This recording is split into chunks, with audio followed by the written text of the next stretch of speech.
চোখে নামে বৃষ্টি, বুকে ওঠে ঝড় যে, তুমি তো আমারই ছিলে, আজ কত পর যে। চোখে নামে বৃষ্টি, বুকে ওঠে ঝড় যে, তুমি তো আমারই ছিলে, আজ কত পর যে। তুমি তো আমারই ছিলে, আজ কত পর যে। হাই, আমি Ipsita, welcome back to my channel. চলে এসেছি আমার একটা নতুন ভিডিও নিয়ে। তো আজকে ভিডিওর শুরুতে ইন্ট্রোডাকশানে এই গানটা কাকে ডেডিকেট করলাম বলুন তো? এই গানটা আমি ডেডিকেট করলাম অবশ্যই আমাদের টিন রানী ফরফরানি। তো টিনকে এই গানটা আমি ডেডিকেট করলাম কারণ একটা কথা শুনলাম। কোথায়? এই চঞ্জয়ের একটা ভিডিওর কিছুটা অংশ আমি দেখেছি, পুরোটা দেখতে পাইনি, আমি কিছুটা অংশ দেখেছি। সেখানে ও বলছে যে টিন কেন কাঁদলো। ওই যে একটা ভিডিওর মধ্যে মনে আছে, হঠাৎ করে মানে একটু দুফোঁটা চোখে জল বেরিয়ে এসেছিলো, যেটা বলেছিলাম যে খুবই আমার ওই ইমোশনটা খুব জেনুইন লেগেছিল, যে ও যে কাঁদছে বা ও যে ফ্রাস্ট্রেটেড একটা ব্যাপার দেখাচ্ছে, এটা আমার জেনুইন লেগেছে। এটা ক্যামেরার জন্য বা নাটকের জন্য নয়, যে কোনো কারণে, যে কারণেই ওর মনের ভেতরে পেনটা আসুক না কেন, সেটা খুব জেনুইন কারণ। তো যাই হোক, আমি সেটা সম্পর্কে আপনাদের কি বলেছিলাম, যে ওকে দেখেছিলাম যে ও ভিডিও শুরু করেছিল, তখন বলেছিল যে এখন আমি এই কাজ করব, আমার মানে অনেক যে প্রোডাক্টগুলো আর কি, প্রোডাক্ট ঠিক না, যে ও ব্যবসায়ের জন্য যে জিনিসগুলোকে পাঠাতে হবে, সেই জিনিসগুলোকেও পার্সেল করবে, প্যাক করবে, এখন শ্যাম্পু করব না, পরে গিয়ে করব, এই ধরনের ভিডিও করতে করতেই হঠাৎ করে ক্যামেরা খুলে সে বলছিলাম ভেতরে কেমন কি হচ্ছে আমি ঠিক বোঝাতে পারবো না, আমার মানে কেমন যেন একটা হচ্ছে, বলতে গিয়ে ফ্রাস্ট্রেটেড হয়ে ও মানে চোখ থেকে যেন জল বেরিয়ে এসেছিলো। তো রান্না করতে করতেই হঠাৎ করে সে বললো, মানে তার আগে কিন্তু রান্না দেখাচ্ছিল। তো তখন আমি বলেছিলাম যে এটা আমার মনে হচ্ছে যে ওর এমন একটা কিছু হয়েছে যেটা ও মুখে বলতে পারছে না, মানে বুক ফাটে তো মুখ ফোটে না, এরকম একটা পজিশান হয়েছে। এক তো হয়েছে গিয়ে এই যে যথেচ্ছভাবে সব প্রমোশনাল ভিডিওগুলোর আর কি অর্ডার কে ধরছে? অবশ্যই টিনের চ্যানেলের অ্যাসিস্ট্যান্ট। সে অবশ্যই আমাদের সামনে এসেছিল, ফোকলা। এখন স্বীকার করেই নিয়েছে যে টিনের চ্যানেলের ও অ্যাসিস্ট্যান্ট ছিল, এক্সিকিউটিভ অফিসার ছিল সেই চ্যানেলের ভালো মন্দ সমস্ত কিছু সে দেখতো। শুধু চ্যানেল নয়, যে প্রমোশনাল ভিডিওগুলো টিন করবে সেগুলোর সমস্ত কিছু টাকা পয়সা নিয়ে, কত দরাদরি, কতটা কি কাজ করতে হবে, শর্ট ভিডিও দিতে হবে নাকি লং ভিডিওর মধ্যে একটা দিতে হবে, এই সমস্ত কিছু কিন্তু কে করতো? আলোচনা এই ফোকলা করতো। কারণ টিনও বলেছিল ও যে অ্যাসিস্ট্যান্ট রেখেছে, সেই অ্যাসিস্ট্যান্ট ওর এই প্রমোশনাল ভিডিওর সমস্ত কাজ সে দেখে। সে টাকা পয়সা নিয়ে কত টাকায় করবে, কি করবে, শর্ট ভিডিও করলে কত টাকা, লং ভিডিও কত টাকা, সে সমস্ত কিছু রেট ঠিক করে। টিন শুধু কি করে, তাকে বলে, টিনকে শুধু বলে যে এটা করো, ও তখন সেটা করে। এ যে অর্ডার নিচ্ছে সে চিন্তা করছে না যে যে করবে তার কি অবস্থা হবে। তো একটার পর একটা নিয়ে গেছে, তাকে রান্নাও করতে হচ্ছে, তাকে সব কিছু করতে হচ্ছে, প্যাকিং করতে হচ্ছে, এদিকে লাইভ করে করে অর্ডারগুলো নিচ্ছে। তো অর্ডারগুলো তো মানুষকে দিতে হবে যত তাড়াতাড়ি। এখন এত কম্পিটিশান মার্কেট, মানে হাজার একজন এই বিজনেস করছে, তোমার কাছ থেকে নিচ্ছে, তোমাকে ভালোবেসে, তোমাকে সাপোর্ট করে। তো সেক্ষেত্রে তুমি যদি তাড়াতাড়ি করে ওগুলো না পৌঁছে দাও, একবার দেবে, দুবার দেবে, তিনবারে আর দেবে না। আর তার মধ্যে দেখেছেন যে এই ফ্রি গিফট এক্সট্রা পাঠিয়ে দিয়ে কীরকমভাবে একটা, মানে এটা একটা ভীষণ বাজে জিনিস করেছে। আমি যেটা নেবো, আমি যেটা অর্ডার করেছি আমি সেটাই নেবো, সেটারই আমি দাম দেবো, তুমি কেন আমাকে এক্সট্রা পাঠিয়ে দেবে আর এটা এক্সপেক্ট করবে যে আমি তার দামটা মিটিয়ে দিই, তাই না? তো অবশ্যই যাদের কাছে এরকম গেছে তারা সবাই অতিরিক্ত ভদ্র, তারা ওর প্রবলেমটা বুঝে ও টাকাটা পেমেন্ট করে দিয়েছে। কিন্তু সববার তো সেটা হবে না, আর সববার সব মানুষ সব একই রকম মানুষের পাল্লায় পড়বেও না। হতেই পারে কোনো মানুষ ঢিট, যে না আমি কেন দেবো, তুমি পাঠিয়ে দিচ্ছ, আমার কিছু করার নেই। সেক্ষেত্রে যে আর কি ক্ষতিটা, সেটা তো টিনেরই হবে। তো এই সব কারণেই আমার মনে হয় ও কেঁদেছিল, এটা আমার অনুমান। কিন্তু আজ এই চঞ্জয় বলল যে কেন সেই সময় টিন কেঁদেছিল। বলল যে সেই সময় এই সন্দীপের সম্পর্কে যে কথাগুলো উঠছে, এই আরামবাগ রিসর্ট হ্যানাত্যানা যে কথাগুলো উঠছে, তাতে নাকি তার মনে সেই পুরনো প্রেম ভালোবাসা জেগে সে ভাবছে যে এই আর কি ব্যাপার, এ তো আমাকে ভালোবাসতো, হঠাৎ করে এখন সে কি করে অন্য কাউকে ভালোবাসতে পারে। সেই জন্যই আজকে এই গানটা ও ওকে ডেডিকেট করলাম যে তুমি তো আমার ছিলে, আজ কত পরে।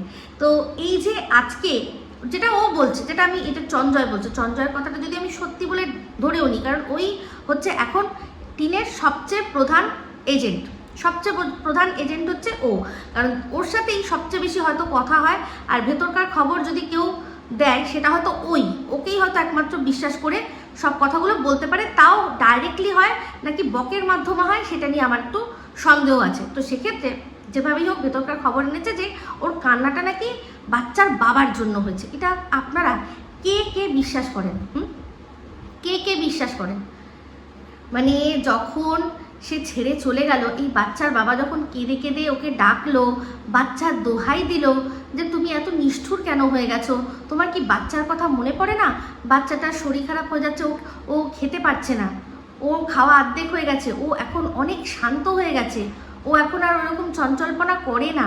প্রথম কিন্তু একটা যেটা হয়, একটা বাচ্চা হঠাৎ করে তার মা নেই, তো তার মনের মধ্যে তো সাড়া দিয়েছে, সাড়াটা বলেছিল সন্দীপ যে ওর না মনে সাড়া দিয়েছে, তোমার আমার এই অশান্তিটা ওর মনে সাড়া দিয়েছে, ও এখন আর ওরকম চঞ্চলপনা করে না, ও দুষ্টুপনা করে না, তোমার ওর কথা মনে পড়ে না, ওর পাকা পাকা কথাগুলোর কথা তোমার মনে হয় না, তুমি ওকে মিস করো না। এই সব কথা যখন ওকে বললো, বলে একটা ভিডিও করলো, সেই ভিডিওটার উত্তরে ও কি দিয়েছিল? ওর তখন কান্না পায়নি? তখন ওর মনে হয়নি যে এই যে এই কথাগুলো বলছে, তখনও তো কিছুই হয়নি, ওদের বক্তব্য অনুযায়ী কিছুই তো হয়নি, তখন কি ফিরে আসা যেত না? নিশ্চয়ই যেত, চাইলেই ফিরে আসা যেত।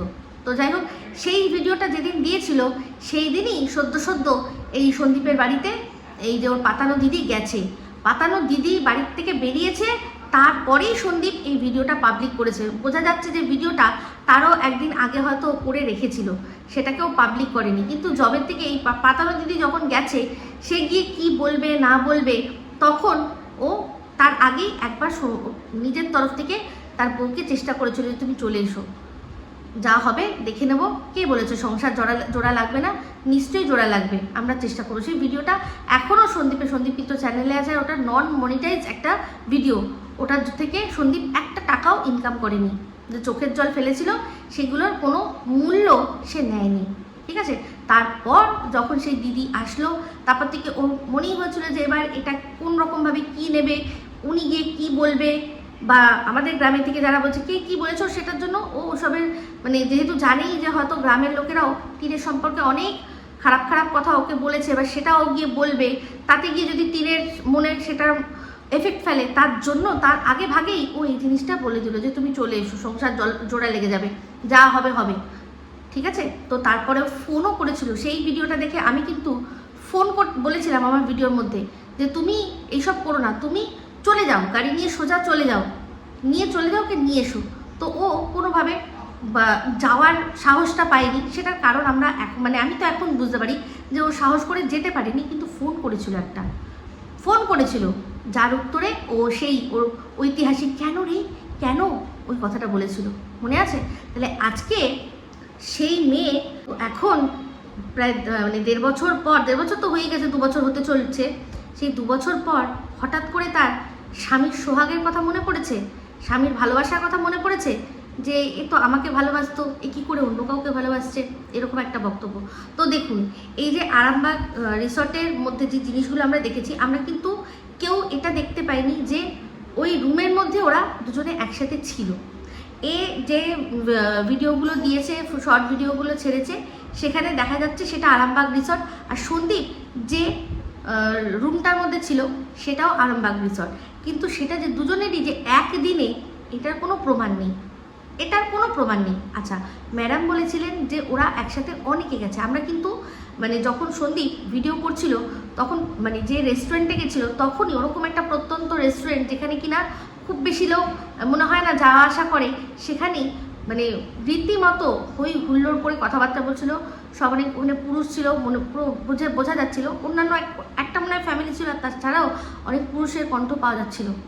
যেখানে গেছে সব সময় কিন্তু পুরুষের কণ্ঠ পাওয়া গেছে, এমনকি একটা মন্দিরে গিয়ে একজন ভদ্রলোক যে ওর সাথে আছে সেটাও পরিষ্কার বোঝা গেছে, যেই লোক একটা মন্দিরে ওর পাশে যা প্রশ্ন করছে, সন্দীপ যা প্রশ্ন করছে যে একটা বড় দেখে কেটলি দেখে, যেটা কি তখন উনি বলছেন যে এটা মনে হয় গঙ্গা জল রয়েছে। তো পরিচিত ছাড়া নিশ্চয়ই কেউ কাউকে এরকমভাবে উত্তর দেবে না।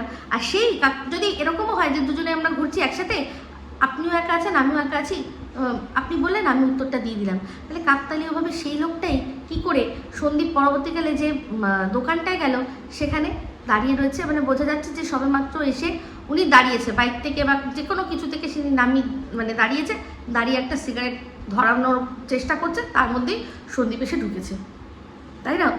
তাহলে এই যে কথাটা আপনাদের বিশ্বাস হয় যে হঠাৎ করে ওর পুরনো ভালোবাসার কথা মনে পড়ে গিয়ে সে কেঁদেছে? পুরনো ভালোবাসার কথা মনে পড়ে কাঁদে মানুষ তখনই যখন নতুন ভালোবাসা তার বুকে পিঠে ছুরি মারে, তখন তার মনে পড়ে, তাই না? তো আজকে এই যে টাকা হাপিসের কথা যে বা মানে বলছে, যে বা যারা বলছে, তারা এত কি ভুল বলবে, এত ভুল বলবে? হতে পারে এটা? কখনো কখনো হতে পারে? কাউকে না কাউকে তো বলেছে তার টাকা হাপিসের কথা, সেখান থেকেই তো কথাগুলো লিক হয়েছে। কাউকে না কাউকে তো হাপিসের কথা বলেছে, তাই জন্যই না এই কথাটা এসছে, নালে কারোর কাছে প্রমাণ ছাড়া সে এত বড় দাবি করতে পারে? এই যে মানে সুতো যে দাবি করছে যে টিনের অ্যাকাউন্ট থেকে টাকা সব ফোকলা হাপিস করে দিয়েছে, এত বড় সাহস হবে উইদাউট এনি প্রুফ সে এত বড় দাবি করবে? নিশ্চয়ই এটার মধ্যে কোনো না কোনো তো সত্যতা মানে রয়েছে। আর টিনের ভিডিওর মধ্যে থেকেই সব বোঝা যাচ্ছে। ও মানে যখন ব্যাংক থেকে বেরোচ্ছে, বেরিয়ে এসে যখন বলছে যে কি হয়েছে, সেখানে ওর চোখ মুখ বলছে যে ওর সাথে যে প্রতারণা করেছে সেটা ওর নিজের লোক।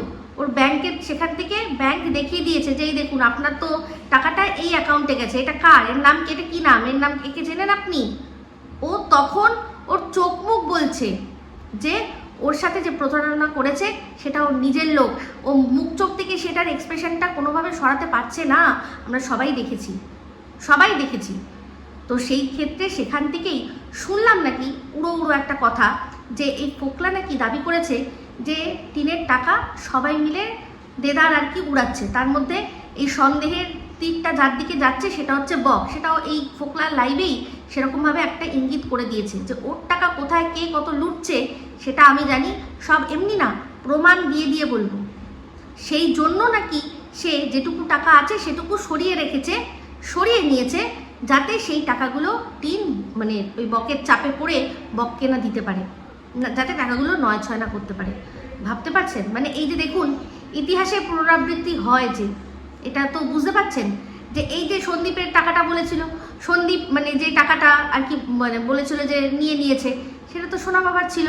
তো সোনা বাবাও এই জন্য নিয়েছিল যে যেই ছেলে যার সাথে দুটো কথা বলে এরকম কথা বলে এত কিছু করে দিচ্ছে, সেই মানুষটা যখন সামনে থাকবে তাহলে মানে ফুর্তি ফাট্টা করার জন্য যদি টাকাগুলো সব খরচা করে দেয় তখন তো কিছু করতে পারবো না। যদি টাকাটা আমি সরিয়ে রাখি তাহলে চলো, যদি পরবর্তীকালে আমার ছেলে লাগে আমার ছেলের জন্য সেটা থাকবে, কারণ টাকাটা তো ছেলের নাম করেই রাখা হয়েছিল যে ওর ভবিষ্যতের জন্য, এটা কেউ আমরা হাত দেবো না, যদি দরকার পড়ে ওর ভবিষ্যতের জন্য কাজে লাগাবো, কারণ বাদ বাকি তো খরচা মর্চা সমস্ত কিছু তো আলাদা যে অ্যাকাউন্ট সেখান থেকে হচ্ছে, তাই না? তাহলে দেখুন যে একজন বাবা তার বাচ্চার ভালোর জন্য ভালোর কথা ভেবে টাকাটা সরিয়ে রেখেছিল, সেটা নিয়ে কত কথা হয়েছে, তাকে চোর হ্যানা ত্যানা সব বলা হয়েছে। চোরের মায়ের বড় গলা একটা ভিডিওই এসেছিল যে সন্দীপ চোর আর তার মায়ের আবার বড় গলা, তার তো আবার নিজস্ব পরকীয়া রয়েছে, এরকম করে ভিডিওই করেছিল। তো দেখুন কে চোর কে চুরি করলো। আর এমন অবস্থা যে সে বলতেও পর্যন্ত পারবে না কাউকে, সেই জন্যই এখন কথা ঘোরাচ্ছে। আর কথা ঘুরিয়ে কোনো লাভ নেই, আর ঘোরানোর কারণটা এটাই, কারণ এটা সত্যি কথা, যাই হোক না কেন, যেটাই হয়ে যাক না কেন, ও ওই ফোকলার সাথেই থাকবে। আজ হয়তো মনোমালিন্য, দুদিন পর ঠিক কটিয়ে নেবেই, নাহলে এটা হতে পারে না। দিনের পর দিন এত 2 বছর ধরে এরকমভাবে এত কিছু শোনার পরও ওর সম্পর্কে কম তো কিছু শোনেনি, এই সুতো কম তো কিছু বলেনি। ও যখন এত মানে দৃঢ়ভাবে বলছে কথাগুলো, নিশ্চয়ই তার কাছে প্রমাণ রয়েছে, নাহলে কেউ এত দৃঢ়ভাবে বলতে পারে না। তো সেক্ষেত্রে ও যে বললো যে আমার কাছে যা আছে, মানে সুতো বললো যে আমার কাছে যা আছে তোর ফুল ফ্যামিলিকে আমি পুরো নাঙ্গা করে ছেড়ে দেবো, তাহলে নিশ্চয়ই সেরকম কিছু আছে, তাই জন্যই বলছে। তো যাই হোক, একটা টাইটেল থাম্বনেল দেখলাম যে সেটাতে মনে হয় সব ডিসক্লোজ করেছে, সেটা আমার এখনও দেখা হয়নি। কিন্তু যাই হোক, যেটাই হোক, এরকমভাবে এই যে কালো চিঠি পাঠানো, এটাকে কোনো রকমভাবেই সাপোর্ট করা যায় না।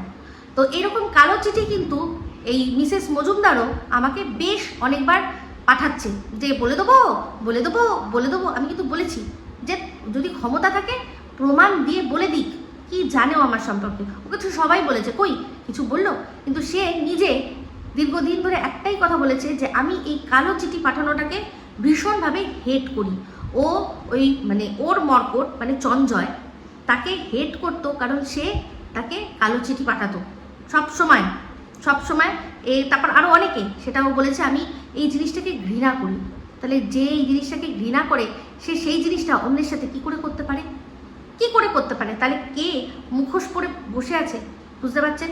তো যাই হোক, মুখোশ বলতে মনে পড়ে গেল আরেকজনের কথা, সেটা হচ্ছে হনুজা নাকি ভিডিওর মধ্যে বলেছে যে আমি ওকে উস্কাতাম চঞ্জয়ের বউকে নিয়ে ভিডিও করতে। আমি বলবো প্রমাণ দেখা। আচ্ছা, সবার আগে আমি জানতে চাই এই হনুজার কাছে আমার নাম্বারটা আসলো কোথা থেকে? আমি কিন্তু কোনো রকম কোনো মানে না ফেসবুক না ইনস্টাতে এর সাথে যোগাযোগে রয়েছি, আমি নেই। ওর সাথে কোনো যোগাযোগে আমি নেই। আমি নিজে ওকে আমার নাম্বার দিইনি। আমার কাছে কেউ পারমিশন চাইনি ওর নাম্বারটা, মানে আমার নাম্বারটা তাকে দেওয়ার জন্য, কিন্তু কেউ দিয়ে দিয়েছে ওর নাম্বার, আমার নাম্বার ওর কাছে। ভালো কথা, যে দিয়েছে বুঝতেই পারছি সে আমার খুব পরিচিত, সেই জন্যই সে দিয়েছে। আমি কিন্তু দিইনি। সে নিজের নাম্বার জোগাড় করে আমার সাথে যোগাযোগ করেছে, ঠিক আছে? আমার পরিষ্কার বলে দিচ্ছি, 22শে নভেম্বর 2024 প্রথম আমাকে মেসেজ করে, হাই দিদি ভাই, তার নামটা আমি এই হনুজা বলে সে আমাকে ফার্স্ট মেসেজ পাঠায়। আর লাস্ট মেসেজ হচ্ছে 9ই ডিসেম্বর 2024। তাহলে বলুন এটা কতদিন হলো? মানে ওই 18 দিন। এই 18 দিনের মধ্যে ও দেখা যে ও এই চঞ্জয়ের বউকে নিয়ে কোন ভিডিওটা করেছে আমার কথায়। আমার সাথে ওর কথা যদি মানে পুরো দেখা যায় যে কি কি কথা হয়েছে, তার মধ্যে দেখা যাবে সবই এই সুতোকে নিয়ে। সুতো একবার ওই পেছন দেখিয়ে ভিডিও করেছিল, যেটা ও একটা দুম্বার ছবির সাথে দিয়েছিল। এটা নিয়েই বলেছিল কেমন হয়েছে, ভালো হয়েছে, সবাইকে দেখা, দারুণ। সেটা ওপেন গিয়ে কমেন্টও করেছি, দারুণ দারুণ দারুণ দিয়েছিস, ঠিক আছে? তো এখানে আমি ওর বইয়ের সম্পর্কে কি বললাম সেটা দেখা, যে ওর বইয়ের সম্পর্কে আমি বলেছি, ও বলেছে এই একটি মেয়ে ছিল না সাফা বলে, সেই সাফার একটা কমেন্টের স্ক্রিনশট আমাকে দিয়েছিল, যে এই মেয়েটি সেখানে লিখেছে ওকে যে অনেক কিছু ও এই চঞ্জয়ের বইয়ের সম্পর্কে জানে, যেটা কিনা ওই দুখেন ওকে জানিয়েছে। তো সেখানে আমাকেও বলেছিল তুমি যোগাযোগ করে ওর কাছ থেকে সব তথ্য বার করো। আমি বলেছিলাম যে আমি যদি তথ্য বারও করি সেটা আমি তো বলবো না, কোনোদিনও বলবো না, কারণ আমি এটা তো ভিডিওর মানে ভেতরকার কোনো ব্যাপার নয়। ওর ভিডিওর মধ্যে তো ওর বউকে কিছু করতে দেখা যায়নি, তাই এটা তো আমি যদি জানিও আমি কিছু বলতে পারবো না, বলবো না, কোনোদিনও বলবো না। তাহলে তোর যদি মনে হয় তুই বার কর, তুই দেখা, তোর তো অসুবিধা নেই। ও আমাকে কেন মানে অর্ডার দিচ্ছে যে আমি যাতে দেখিয়ে দিই? আমি বলেছি তোর যদি ক্ষমতা থাকে তুই দেখা। সেখানে মানে এটা ওর বউকে নিয়ে নোংরামি করার, ও আমাকে প্রমাণ দেখিয়ে দিক। আমার কাছে প্রমাণ রয়েছে, আমি দরকার পড়লে পাঠিয়ে দেবো। আমি হয়তো মানে কি যেন বলে পাবলিক করবো না, কিন্তু আমি পাঠিয়ে দেবো। যেখানে দেখা যার দেখা সে দেখে নেবে, ঠিক আছে? আমি ম্যাডামের কাছে পাঠিয়ে দেবো। ম্যাডাম এই যার বইয়ের কথা মানে বইয়ের সম্পর্কে কথা হচ্ছে তাকে পাঠিয়ে দেখে নেবে যে আমি উস্কেছি না কে কাকে কি উস্কেছে। তাহলে সেই উস্কানি ও কি আমার মানে কেনা বান্দি? ও আমার কেনা বান্দি? আমি যার সম্পর্কে বলবো যে তুই ভিডিও কর, ও ভিডিও করবে? প্রত্যেক সময় আমার কাছে সাজেশান চেয়েছে যে কি, ব্যাস ওই রকমই। আমার সাথে ওর না কোনো কথা হয়েছে, মানে ওই প্রথম দিন যেদিন ওর নাম্বারটা পেয়েছিল সেদিন একটা ভয়েস কল করেছিল, সেখানে ও বলেছিল ওই যে ওকে নিয়ে ওর মেয়েকে নিয়ে যে ভিডিও হয়েছিল সেসব নিয়ে কথা হয়েছিল, ব্যাস দ্যাটস ইট। আর আমাকে বলেছিল যে আমি আমার বরকে বসিয়ে এই যে আমাকে এরকমভাবে মানে পোক করছে, তার বরকে দিয়ে, তার বরের সম্পর্কে যে ওই কি যেন দুবাইয়ের শেখ ফেক এসব কথা বলছে, তাহলে কি আমি আমার বরকে বসিয়ে দেখিয়ে দেবো আমার বর ওকে দেবে আচ্ছা করে? আমি বললাম কোনো দরকার নেই, তুই যখন কথা বলতে পারিস বরকে, এখন এইসব এইভাবে দরকার নেই। সে তার অন্যভাবে আসলেও সেটা আলাদা ব্যাপার, কিন্তু এইটার ক্ষেত্রে ওকে বলার জন্য দরকার নেই। দর্শকদের কিছু বললেও সেটা আলাদা ব্যাপার, কিন্তু ওর সাথে ও তোকে কি বলেছে সেটার জন্য দরকার নেই। তুই নিজেই তো কাফি আছিস, কথা তো বলতেই পারিস। সেটাই বলেছিলাম আমি। অবশ্যই ওর মেয়েকে নিয়ে নোংরা কথা বলেছিলাম, আমি ভিডিও নামিয়েছি, কোনো অসুবিধা নেই, কিন্তু এরকমভাবে মিথ্যা কথা বলছে প্রমাণ দিয়ে বলতে বলুন। তো যাই হোক, প্রমাণ বলতে মনে পড়ে গেল যে এই যে ডিম্পার সাথে ম্যাডামের যেটা হয়েছে, বলছি ম্যাডাম তো লাস্ট বলেছিলেন যে তুমি যে আমাকে এই কল রেকর্ডিংটা পাঠিয়েছো সেটা তুমি একটা প্রমাণ দাও, আমি তারপর প্রমাণ দেব যে তোমার সাথে বকের কথা হয়েছে না হয়েছে সেই সমস্ত কিছু প্রমাণ দেবো। তাহলে ডিম্পা কি সেটা দিয়েছে এখনো? দর্শকরা তো জানতে চায়, সবাই ম্যাডামকে বলছে যে দিন দিন দিন দেখি দেখি বকের সাথে কি ব্যাপার। তাহলে যখন ডিম্পা বললো, মানে এত দৃঢ়কণ্ঠে বললো যে আমি পাঠিয়েছি আপনাকে, আমায় খুঁজে দেখতে হবে, আমি খুঁজে দেখে আপনাকে দেখিয়ে দেবো, তাহলে সেটা কি সে এখনও দেখিয়েছে? তো সবার আগে তো তাকে বলা উচিত যে তুমি যেটা বলেছো সেটার প্রমাণ দাও, তাহলে আমরা তারপর মানে পরবর্তীটা আমাদের প্রসেস হবে, তাই না? তো আমাকে এটা রিলেটেড একজন কমেন্ট করেছেন, তাই জন্যই আমি বললাম। তো যাই হোক, এবার চলে আসি সন্দীপের ভিডিওর মধ্যে। তো সন্দীপের ভিডিওর মধ্যে সন্দীপ লিখেছে যে আমি প্রমাণ দিই তা সত্ত্বেও তোমরা আমাকে ভুল বোঝো। তো সেটা কি? সেটা হচ্ছে গিয়ে ওই যে ইট বয়েছে, তারপর হচ্ছে গিয়ে ওটা কি বলে বাঁশ বয়েছে, এইসবের জন্য ওর অনেক কষ্ট হয়েছে। তো সেটাই ও বলছে যে তোমরা ভুল বোঝো। একটা এই কি হয় যে ইট বইলে আমার তো অভ্যেস নেই, আমার হাতে ব্যথা হয়ে যাচ্ছে, কাঁধে ব্যথা হয়ে যাচ্ছে ওই বাঁশ বয়ে বয়ে। আমি মিথ্যা কথা বলছি না, আমি তো যা করেছি সেগুলো তো দেখিয়েছি, তোমাদের তো সেটা দেখিয়েছি, তার সত্ত্বেও তোমরা বিশ্বাস করছো না। তো যাই হোক, এবার ব্যাপারটা হচ্ছে কি যে যখন নিজে না ইট বইবে সে বুঝতে পারবে না যে ওই ইট বয়াটার কতটা কষ্ট, বা যে ওইগুলো মানে যেটা না আর কি ওই বাঁশটাকে না বইবে বুঝতে পারবে না। দেখে ভিডিওর মধ্যে ওরকমই মনে হয়। এই যে আমরা ক্রিকেট দেখি, আজকে আমাদের মধ্যে যারা ক্রিকেট সবসময় খেলে না, একদিন যদি ক্রিকেট খেলে তাদের কি অবস্থা হবে জানেন? এই যে বলটা যেরকম ঘোরাচ্ছে, এই যে মাসেলগুলো না, আপনি যদি বেশি না 5 থেকে 6 বার যদি বল করেন, তাতেই আপনার মাসেল সেদিন রাত্রে পুরো স্টিফ হয়ে যাবে, এটা জানি। তাই জন্য এরকম আমার হাজব্যান্ডও অভ্যেস নেই, তারপর অনেকদিন পর মানে একসময় খেলতো, তারপর ছেড়ে দিয়েছে, আবার গেছে গিয়ে খেলতে গিয়ে হাত পা পুরো ব্যথা। যেমন হঠাৎ করে জিম গেলে মানুষের হাত পা ব্যথা। তো জিম বলতে মনে পড়ে গেল, টিনের তো জিম এখন কামাই হচ্ছে, মানে এই যে জিমে ভর্তি হলো সেটা তো কামাই হচ্ছে। সে কি, তো ওই জাস্ট ভর্তি হব, কাউকে দেখিয়ে দেবো, ওই জন্য দেখাতে গিয়ে না কোনো কাজ হয় না।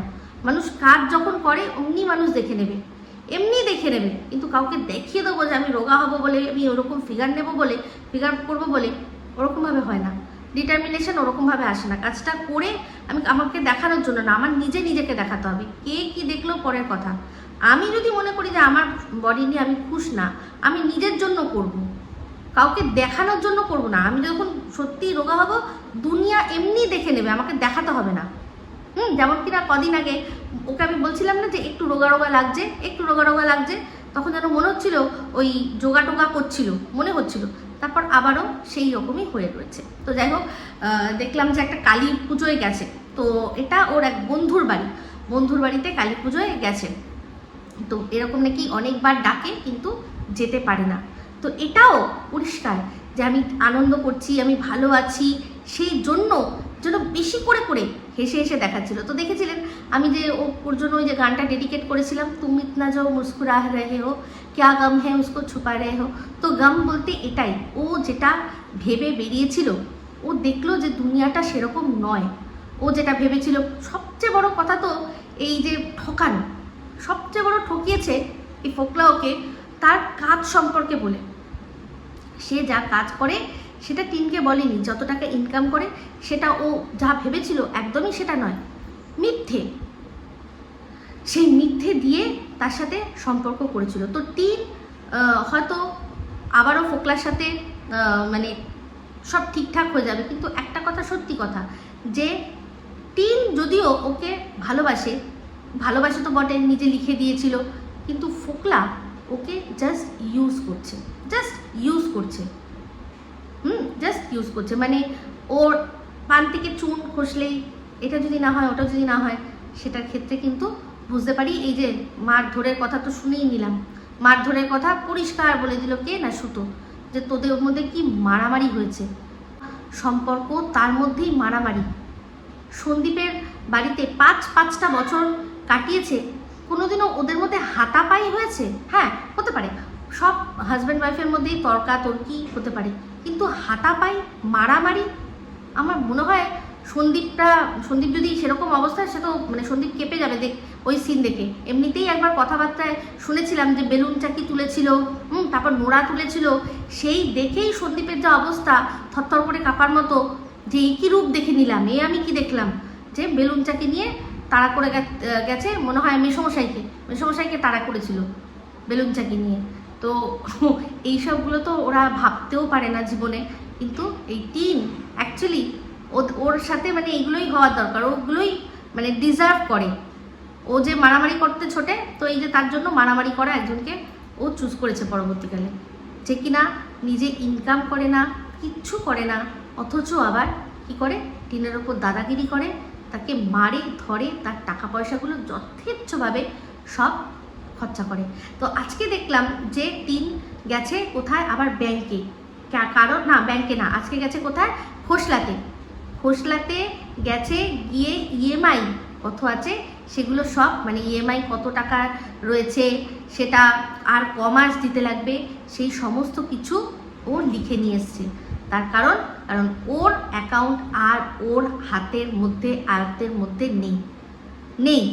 ওখানে যা টাকা ঢুকবে না ঢুকবে, এটা আমি অনুমান করে বলছি, এটা আমার মনে হচ্ছে, কারণ যেভাবে বললো, কারণ আমরা জানি যে এই ফিনান্সে যেসব জিনিসপত্র না হয় তার জন্য টাকা দিতে যেতে হয় না, ইসিএস থাকে, একটা ক্যান্সেল চেক থাকে, সেই চেকের মধ্যে আমার পুরো ডিটেল আছে, ইসিএস করা থাকবে প্রত্যেক মাসে, ধরুন যে তারিখে 2 থেকে 5-এর মধ্যে, বা অনেকে 8 তারিখের দেয়, 8-10-এর মধ্যে, এরকম একটা ডেটে ওই সার্টেন অ্যামাউন্টটা যত মাস অবধি আর কি আমার ইএমআই আছে, প্রত্যেক মাসে আরামসে আমার অ্যাকাউন্টে টাকা থাকবে, সেখান থেকে কেটে কেটে যাবে।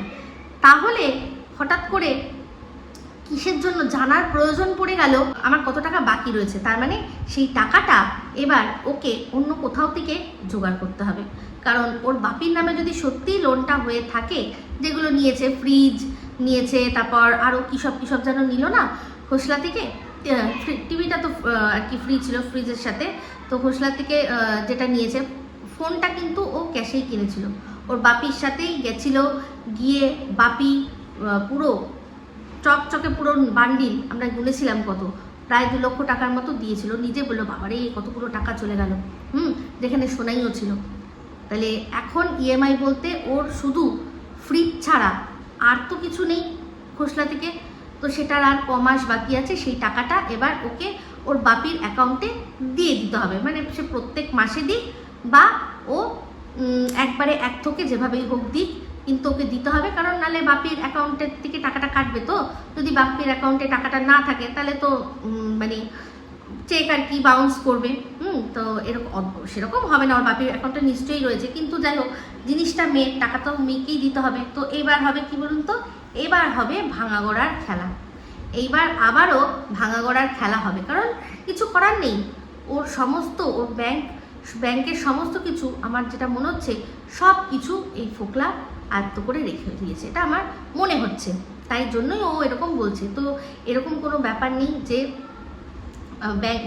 ইউটিউব থেকে টাকা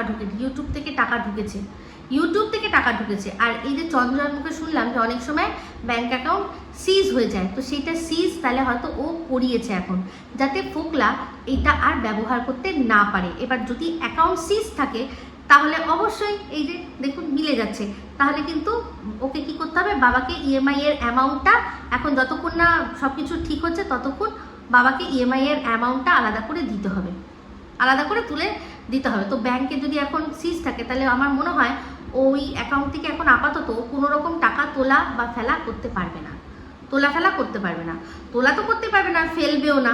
তো জানি না এবার ইউটিউবের সাথে যদি ওই অ্যাকাউন্টটাই থেকে থাকে তাহলে এবার ব্যাংক থেকে ওকে কি বলবে, নতুন করে সেই অ্যাকাউন্টের পাসওয়ার্ড চেঞ্জ করার জন্য বা কিছুর জন্য, সেটা আমি ঠিক বলতে পারছি না প্রসেসটা কি। তো যদি সিজ হয়ে গিয়ে থাকে তাহলে সেটা করাতেই টিন সিজ করাতেই গেছিলো, যাতে ওই অ্যাকাউন্ট থেকে ও আর কোনো টাকা তুলতে না পারে, ওটাকে না অ্যাক্সেস করতে পারে। তো আমার মনে হয় সবচেয়ে ভালো হবে ওই অ্যাকাউন্টটাই পুরোপুরি ক্লোজ করে দিয়ে নতুন একটা অ্যাকাউন্ট খুলে সেটা ইউটিউবের আবার অ্যাডসেন্সের সাথে আর কি যুক্ত করা, এটা করলে হবে, তাছাড়া কিন্তু কোনো উপায় নেই।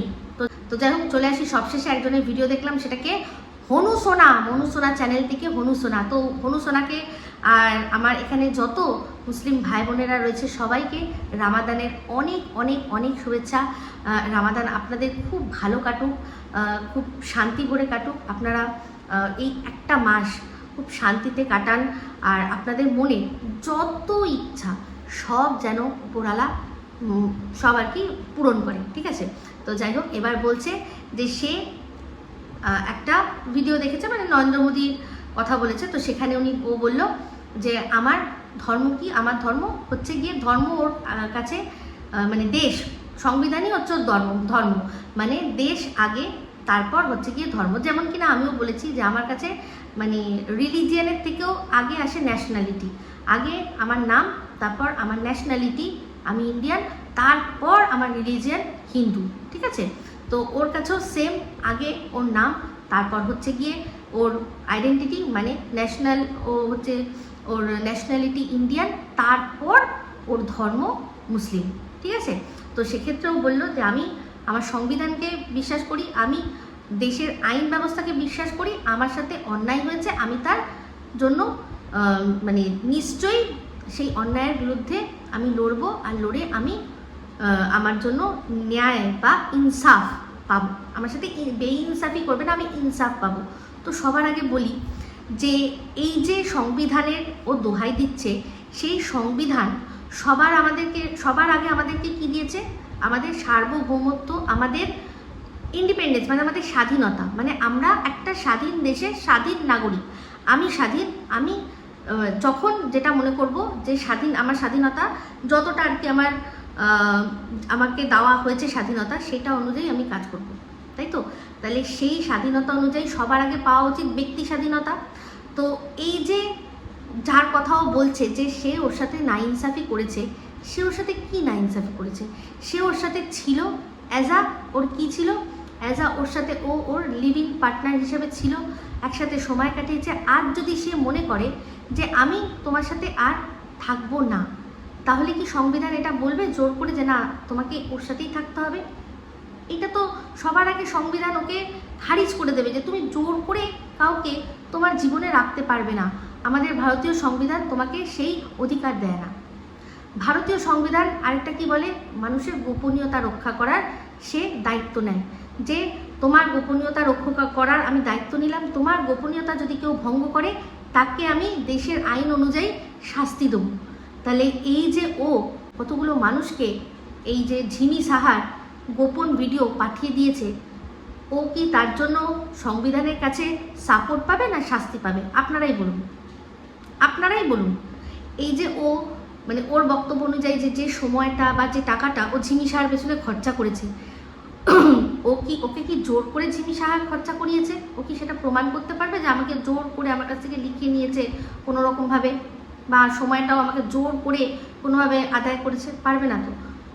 ও স্বইচ্ছায় সময়, টাকা সমস্ত কিছু ওর সাথে ব্যয় করেছে কিসের জন্য? না কিছু ভালো মুহূর্ত কাটানোর জন্য। তো সেটার জন্য সংবিধান ওকে কি বলবে? কি মানে কি আর কি সাপোর্ট করতে পারে? ও যে সংবিধানের কথা বললো, সংবিধান ওকে সাপোর্টটা কি করবে? সবচেয়ে বড় কথা যে যার সাথে এই যে হাজব্যান্ড ওয়াইফও, আজকে হাজব্যান্ড ওয়াইফও যদি এখন হাজব্যান্ড না চায় তার স্ত্রীর সাথে থাকতে, তারও জন্য সংবিধান জায়গা করে দিয়েছে। স্ত্রীও যদি না থাকতে চায় করতে হবে, প্রত্যেকটা মানুষের ক্ষেত্রে তাই। আজকে বাচ্চারা যখন বড় হয়ে গিয়ে অ্যাডাল্ট হয়, তারা যদি মনে করে যে আমি আমার বাবা মার সাথে থাকবো না, তার জন্য তারা অ্যাডাল্ট পার্সন, তাদের আমরা জোর করতে পারবো না। তাহলে ও এই সংবিধানকে হাতে নিয়ে ও তো রীতিমতো সন্দেহের বশে সন্দীপের সাথে ও ফোন কলে কথা বলেছে যে ঝিমি, সেটাকে ও পাবলিক করে দিয়েছে সবার কাছে। সংবিধান কি ওকে তার জন্য সাপোর্ট করবে কোনোভাবে? ওর যদি সেরকম মনে হতো, ও সংশ্লিষ্ট জায়গায় গিয়ে কোনো থানায় গিয়ে ডায়েরি করতো, বলতো যে দেখুন এই কল লিস্টে এই ভদ্রলোকের সাথে এর সবচেয়ে বেশি কথা হচ্ছে, আমার মনে হচ্ছে এ ওখানেই আছে, আপনারা যান গিয়ে খোঁজ নিন, একে আমি খুঁজে পাচ্ছি না। তো সবার আগে যখন বলবে তখনই বলবে যে আপনি যাকে খুঁজতে এসেছেন তার সাথে আপনার সম্পর্ক কী? তো সেখানে বান্ধবী তো চলে না, বান্ধবী গার্লফ্রেন্ড এগুলো তো চলবে না। তুমি যদি বলো গিয়ে আমি মনুসোনা বলছি, হনুসোনা চ্যানেল থেকে ঝিমি সাহা বয়ফ্রেন্ড, ওই গিয়ে থানায় গিয়ে তারা মানবে এটা?